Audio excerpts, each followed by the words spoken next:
Hey everyone, Duke Nuke with 3D here with another video for you guys, and today it is not a review or anything of that nature. It is more of just sort of a general discussion on the topic of masks, and today I'm going to be going more in depth with the topic of why Yugoslavian M1s bust their rivets. The short answer is the rubber is bad quality, but there is a more in-depth mechanical answer to that problem and why they tend to do this on a whole. And it also would sort of allude you to why riveted masks are long past their prime and why I would highly suggest avoiding using any gas mask that uses a riveted harness for personal protection. So, a little background history on this. US masks started using riveted on buckle webbing as a more upgrade, I would say. It was a lot less leak prone than the earlier method used with the M1 series service masks of sewing the buckle webbing onto the face blank itself. So the idea of using a rivet cap, a washer, and basically sandwiching the rubber and the buckle webbing between that was a more ideal solution if one needed to replace the webbing in the future, because it would allow you to just ream out the shank of the rivet and just replace it entirely. However, the problem with the riveted harnesses was soon found that they put a lot of stress on a certain key area of the face blank, leading to more, it's more prone to tearing and leaking than other methods of harness installment. I figured the harness will always be the weakest point of the mask where it attaches to the face blank, but riveted harnesses seem to be one of the weaker methods of attaching a harness just because it puts so much strain on just a very fine point to the face piece. And I'll sort of demonstrate that why it's like that. So just ignore this M1 for a minute here. We already know the rubber quality is not the greatest, but it's only amplified by the fact of how they attach these rivets and probably the subpar materials and paints which may be corrosive to rubber in the long run. But to sort of give you a visual aid, here I have this M2A1 Army Service Mask face blank. I mean, it has the lenses and the Yablik/Connell valve still attached, more or less. But as you can see, this example does not have its buckle webbing installed because this is a example which I am currently restoring here and there. It's more or less close to being complete. I just need to finish up the whole ordeal with the harness. I don't know when I'll be able to make a video on this mask. It won't be for a long while. We need to get an arbor press for the rivets. But to give you an idea, so if you look on the interior of the mask, you can see where the rivets once were, and you can obviously tell how far these cut into the rubber. These inner surfaces probably would have been completely flat when these face blanks were originally cast.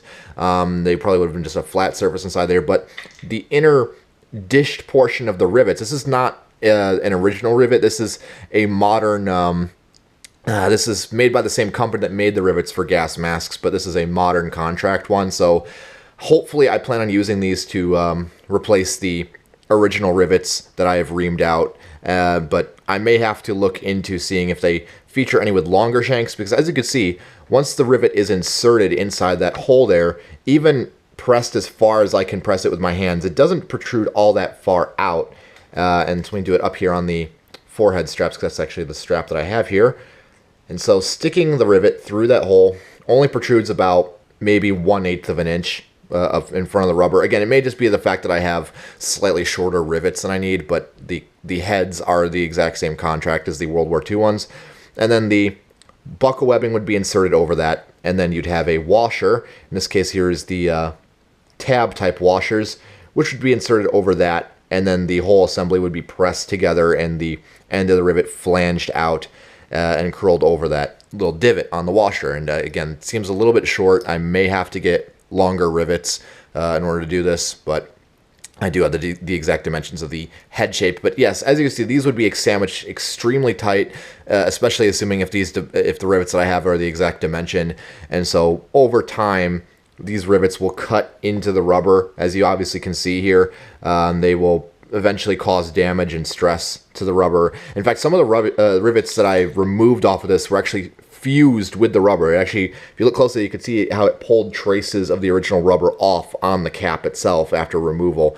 And I did my best to make sure it didn't tear all the way through, because I actually had a mask when I was getting the whole reason I'm replacing the buckle webbing on this face piece is because all of it was like really tarnished, and not tarnished, but just the webbing itself was really bad condition, so I found a trashed M3 diaphragm face piece that I store some better condition webbing off of, and I noticed when I was removing the webbing off of that one, some of the rivets would just tear like straight through the rubber because they were just stuck to the rubber itself.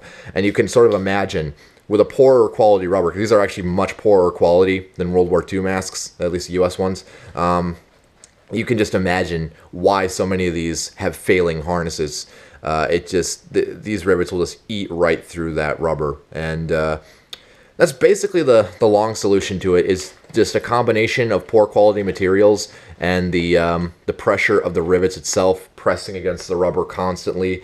In addition to the domed interior shape where all of the pressure is on that edge there, it's basically like having a very slow butter knife press into the rubber over a long period of time, and it will eventually cut through it. So that's the main reason why these things fail and why you should probably never use a mask with riveted harnesses, because they are very prone to failure in this day and age. So just to keep that in mind, I guess, a little bit of an informative video. I hope you learned a thing or two. If you have any comments, questions, corrections, or concerns, drop them down in the comments below as always. I'm Duke New with 3D, and I'll see you all later.